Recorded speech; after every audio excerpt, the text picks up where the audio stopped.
جو وقت کے ساتھ ساتھ تکشا سے تکشاشیلا مشہور ہو گیا اور آج تقریباً 2500 سال بعد ٹیکسلا کے نام سے جانا جاتا ہے۔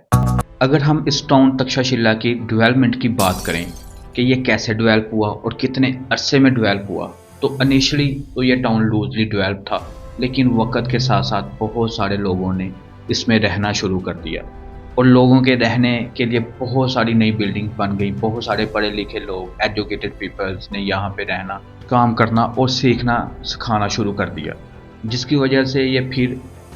یہ ٹاؤن آہستہ آہستہ ڈیولپمنٹ کی طرف بڑھتا گیا اور یہ ایک یونیک مقام پر کھڑا ہو گیا، جس میں تقریباً ہر وقت ایڈیشنل بلڈنگز کی ضرورت رہتی تھی تاکہ نئے آنے والے لوگ بآسانی یہاں پر رہ سکیں، اور جس کے لیے حکمرانوں نے اور جو صاحب استطاعت لوگ تھے انہوں نے ڈونیشن دینا شروع کر دی اور ساری دنیا سے اسکالرز مائیگریٹ کر کے تکشاشیلا کی طرف آنے لگ گئے، اور اس طرح آہستہ آہستہ یہ جگہ قدیم زمانے میں ایک ایڈوانس لرننگ زون بن گئی۔ دوستو، اب سوال یہ اٹھتا ہے کہ آخر یہ ٹاؤن ہی ساری دنیا کے لیے ایک مخصوص لرننگ زون کا درجہ کیوں حاصل کر گیا؟ کیا وجہ تھی جس کی وجہ سے ساری دنیا کے اسکالرز اور اسٹوڈنٹس اس ٹاؤن میں آ کر رہنے لگ گئے اور یہاں سے پڑھنا پڑھانا شروع کر؟ تو ڈیئر فیلوز، ایسا کہنا مشکل ہے کہ یہ کسی فرد واحد کی کوشش تھی جس نے یہ سارا سینٹر آف لرننگ کا انیشیٹو لیا، یا جس نے انٹینشنلی یہ سسٹم بنایا، بلکہ در حقیقت یہ ایک گریجولی آرگینک پروسیس تھا، جو کہ ایسا لگتا ہے اور بہت سارے اسکالر اس پر متفق ہیں کہ اس ریجن کی اسٹریٹجک لوکیشن کی وجہ سے یہ سارا سسٹم ڈیولپ ہو گیا، کیونکہ یہ ٹاؤن ایک نیچرل میٹنگ پوائنٹ تھا مرچینٹس، ٹریولرز اینڈ اسکالرز کے بیچ، جو کہ مختلف کلچر جیسے انڈین، پرشین، یونانی کو ریپرزینٹ کرتے تھے۔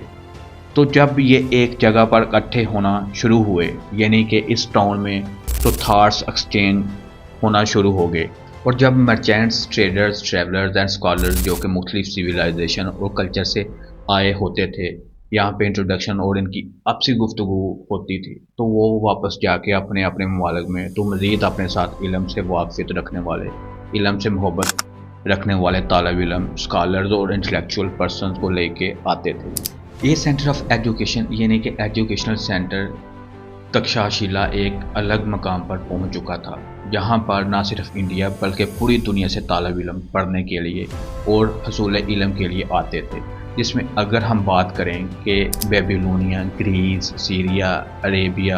فونیسیا اینڈ چائنا سے بھی اسٹوڈنٹ پڑھنے کے لیے آتے تھے، اور ایجوکیشنل سینٹر آف تکشاشیلا ایک ایسا مقام حاصل کر چکا تھا جہاں پر پڑھنے والوں کو اور تعلیم حاصل کرنے والوں کو قابل قدر نگاہوں سے دیکھا جاتا تھا۔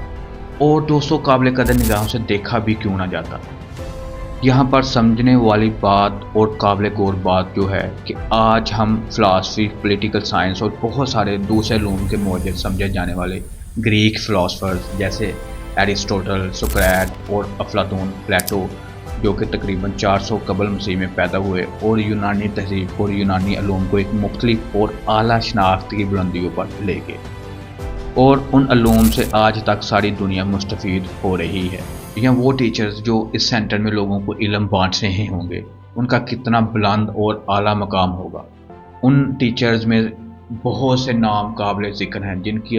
تاریخ نے آج تک اپنے دامن میں رکھا ہوا ہے۔ ایجوکیشن سینٹر آف تکشاشیلا کے ساتھ منسلک رہنے والے کچھ بڑے ناموں کا تذکرہ اگر ہم کریں تو اس میں جو سب سے پہلا